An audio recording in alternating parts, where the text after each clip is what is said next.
Hey folks, this is GuruMeher, And Lisa. and we're the click and clack of your holiday hangout tonight.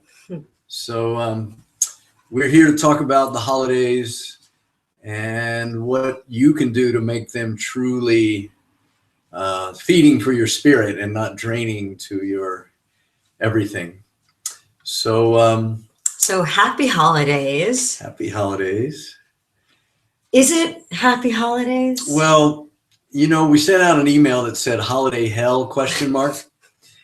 We had a few unsubscribes.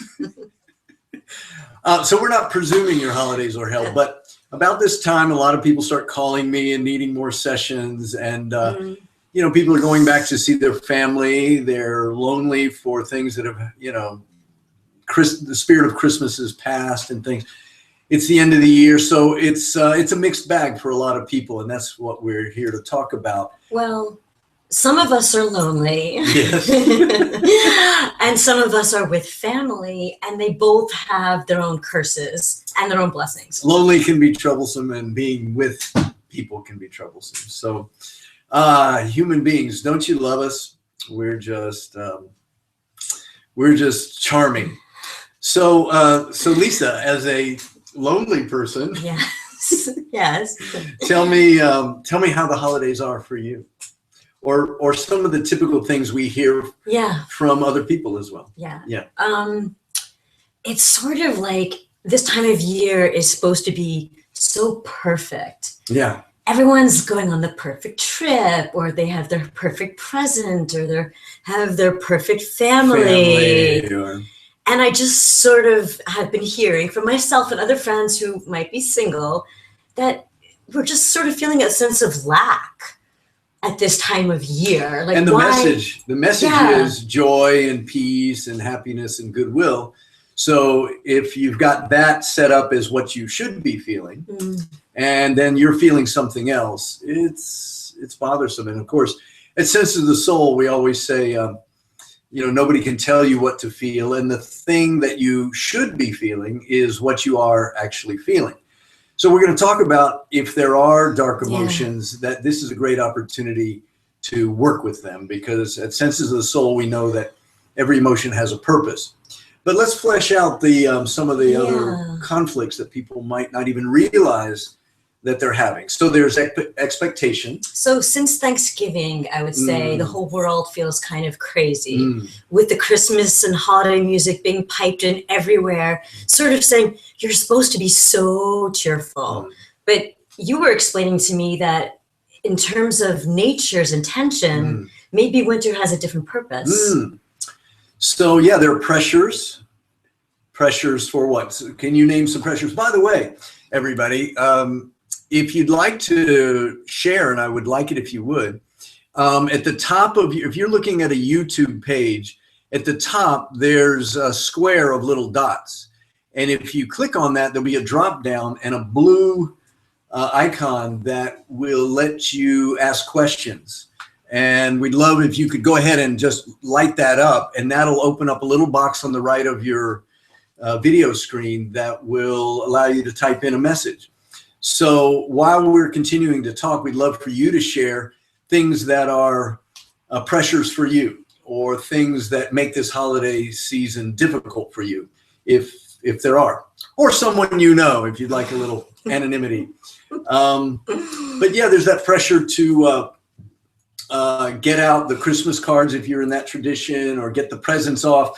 I know that some family members have a very definite expectation, especially if they've got little kids, for what aunts and uncles and in-laws and grandparents should be,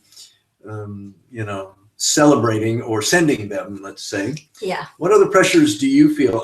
I'm going out a lot at night, like invitations to parties. Why wouldn't that be a great thing? But why? When did it become mandatory? Mandatory. Why does every yoga studio have a holiday party? Secret Santa. Gifts. There's work. What you get? what to get somebody. The pressure for the presents. Now you come from a Jewish tradition, so we don't want to only speak to Christmas. Are there Hanukkah pressures? Yeah. 8 days, man. You know, like I'm talking to my friends about it. They have to come up with 8 days of original presents for their children. They have festivals at the schools. Oh yeah. There's community stuff.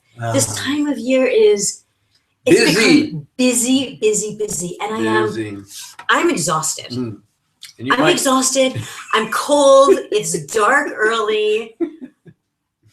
We talked about travel. If you're traveling, that's stressful. If you're not traveling, the whole pressure of the busy holiday season, the mess at the airport. Okay. So you were talking about going home. Yeah. And, you know, we're out here on the left coast, you know, where in LA, everybody's doing yoga and growing. And, you know, it's a really great thing. But if you've been growing and then you go home to people that knew you, an earlier version of you, and actually probably were the source of some of your patterns, shall we call them, traumas, we might call them. Well, those people, you've grown, and people that have known you innocently enough, it's not their fault, but they expect to meet this person you used to be, or maybe even the person you were when you were a little kid. And so there's this, they'll talk to you that way, and you'll have those interactions in your memory, and you'll be sort of drawn back into that, even if you've risen above it, into the sarcasm or the complaining or whatever used to drive you nuts with these people. And so God bless them, you know, your past just starts calling you. That's a problem. So some years I'm here in LA. Other years I go back and see my sisters, Lydia and Larissa, and my family. Can you name names on this? This is going to be on YouTube. Oh, Lydia and Larissa. Censor. And so there's the whole traveling thing and expectations and what you bring and all that kind of stuff. And it's incredibly exciting when you go back home to family. But suddenly when you're in front of your family, I regress. Oh. They hit every trigger that I've meditated on and worked so hard on. And my healing and yoga. Okay. Like I literally go back to when I was a kid, and my responses shock me. Okay. So just in case everybody thinks we're the Grinch and we got Bah Humbug Scrooge and Grinch here. We're here obviously to just speak honestly about what might be happening and to find something to do with it. So I want to kind of segue here. I think we fleshed out nicely some of the problems. Let's see, anybody sending in yet? No. Come on, people. Type in on the Q&A thing if you can find it. If you joined later, just put up the up top, there's a little box, and if you click it, the drop down will give you the Q&A portion. All right. Well, so if your emotions are running high, or we might say low during this time of year, in Sense of the Soul, we know that that's doesn't feel good, but it's an opportunity because your system is talking to you and saying something is not right here. I'm not peaceful. And that's a golden opportunity to work through something. So we're going to talk about the rhythms, the biorhythms of the year. So this is a time of cleansing, and this is a time to get rid of things. So we want to challenge you to, if things are bugging you, use the emotion to transform and to really work through the issue. How you know that you've really healed and worked through something is you're not triggered. When you see your family or such and such, you can just enjoy them. You can see whatever might have used to bother you, but now it's okay.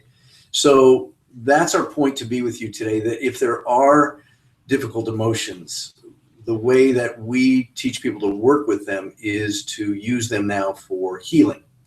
So it's hard to take time for yourself. So, okay, the opposite of the family and the lonely spectrum. Okay, this year's maybe a lonely one.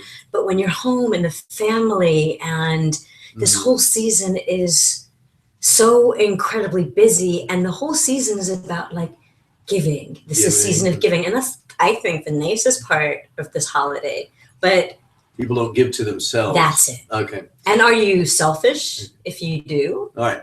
So that brings us to the question, what does your heart want for Christmas or Hanukkah or Kwanzaa, or just because it's a good time to get a present? Okay. So we're going to work on that a little bit tonight. What does your heart want for Christmas? Because we use meditation and looking into the heart as a way of discovering our truth. And if you're outward, if you're always busy and stressed and doing for others, which is great, but you neglect yourself, then you may not hear what you're needing. And if you can't, our work with desire shows us that if you are not in touch with what you're needing, you probably won't get it just by random chance, and then you'll be unhappy. So what does your heart want for Christmas? That's our question. So right now, here tonight, right now, we're going to take a little time to find out. So we'll lead you through a very sort of typical sense of the soul guided meditation so you can answer that question. And here's our thesis: that first, you have all the answers to be happy within you. That second, emotions are a guide to those answers. They're a source of intuition. And if we stop, get quiet, and pay attention and listen to our emotions by feeling them, we'll get some beautiful answers. And with those answers, if we follow that guidance, we can find our heart's desire and our happiness. So that's a lot to prove in a few minutes, but let's see if it works. Okay. So you ready? We hope you're in a quiet place. If you've been multitasking and want to participate, because this is the experiential portion of our hangout tonight, we'd like to ask you to get someplace quiet and sit down. Oh, and we invited you to bring a candle. Can you go get a candle and a match? We'll just sort of tell jokes while you go. We'd like for you to find a safe place to sit where you can see us talking, and maybe turn down the lights a little bit. Get cozy. Now here's a little theory. Wait, people are going to get candles. I know they are. Can you do the Jeopardy music? No, dun dun dun dun dun dun dun dun dun dun. Okay. Well, here's my grand theory on the basic conflict of this time of year and why we have a difficulty. So we're in wintertime now here in Southern California. It got down to 47 last night. It was 61 today. That's our winter. It's freezing. But it's not light until 6 and it's dark at 5. And so it's a lot more darkness and it's cold. So we want to go inside. We want to get cozy. In the northern climes, you don't want to be outside. And if you can think of us in more primitive, simple times, we didn't have lights. We didn't have Netflix to watch, binge watch. We didn't have 7-Eleven and Walmart open 24/7. So our rhythms, which evolved over millions of years, are still such that they're called circadian rhythms, that at this time of year, we want to slow down. We want to burn less calories. Food is, a little tighter normally in the cave, so we go inside, we huddle up with each other, we get warm, we light a fire, we tell stories, we get cozy. And in this darkest time of year, we create a little light, a little joy, a little spirit and love in that state of being slowed down and going inside. And psychically, the biorhythm is to really let go at this end of the year and purge. Originally food was normally tighter. You had to make sure it was going to last till the next growing season. And so you slowed down and you were careful, and maybe you lost some weight. So in the darkness of the subconscious and the psyche and the dream state, the meditative world, you could really process the busy season. I mean, all summer and fall, you're planting, you're harvesting, you're putting away your nuts in the ground like a squirrel. And so you don't have time. So this was a natural time to let things go, to process, and then in a lighter state, look at the next year. So that is not the reality. That's not what we do now. So holidays this time of year originated from that. Rituals all over the world grew out of that beautiful process to go inside, light a candle, maybe be loving with each other, exchange a gift or something like that. And that's what our body, our psyche, our soul craves. So that's where you get the Christmas lights and the Hanukkah candles and the presents and all that good cheer, the Yule log and the burning fire. But look what it's grown into. And if you really look into the history, and there was some story about Macy's decided to create this big thing out of Christmas. It used to be, in my mother's time, they did set up a tree on Christmas Eve and had a cute, nice little family thing. And then by New Year's, it was all down. And so here where we live in Los Angeles, the trees were up before Thanksgiving. Well, Halloween. Yeah. Now it's Halloween. Yeah. There are, I think, the crazy Black Friday, the shopping started on Thanksgiving. The eating we didn't mention. When you go into work, there's all this candy and food. Yeah. There's just so much treats and stuff. Okay. There's indulgence. Yeah. There's so much feeling going on right now that we're not completely dealing with, or we're stressed and we're hungry for something. So we put food, we put drinks, we put busyness. We fill ourselves at this time of year, and sometimes we overfill ourselves. So humans are biologically afraid of the dark, afraid of the unknown. So in this dark time, rather than going in and being cozy in the dark and going into our subconscious or meditating and seeing what we need to deal with, we get really busy. And so there's the basic conflict. Our biorhythm is to go in, get quiet. The holidays originally were within that darkness, create a little light, but now it's just gone haywire, so that processing doesn't happen. So we'd invite you to think about your experience and how, just meditate on this conflict. And all we're asking is that if you feel bad in any way, follow it and see if there's a desire. Some people get depressed this time of year. Well, depression and sadness, I'd say, are the two most, prominent. Well, those are both dark, inward-facing emotions that have us, that direct us inward to do the processing and the healing and the resting. I was thinking, the hibernation tendency and the holiday tendency are opposite forces. And so are you depressed, or are you just exhausted? I mean, think back since a year, in the spring and summer and fall and now the holidays. Yeah. So you might just be physically exhausted, and depression and grief do help us rest. So if you find yourself, just as a suggestion, if you find yourself not wanting to get out of bed or not wanting to go out at night to that next party, you could honor that. So that's our idea of the basic conflict and the opportunity here that we have to get a little more real. So what we thought we'd do tonight is create your own ritual, is do this thing that I'm claiming your body and your soul want. So that's why the candle. So let's now, and Lisa will do it here for us, and we hope you'll really do it. And if not, if you don't have a candle, or, fire marshal says no, then just join us, and we'll do this thing. Here. So we were talking about how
ritual, your holiday tradition, and sit and get calm and get peaceful. Get comfortable, breathe deeply, and just tune into your body with these deep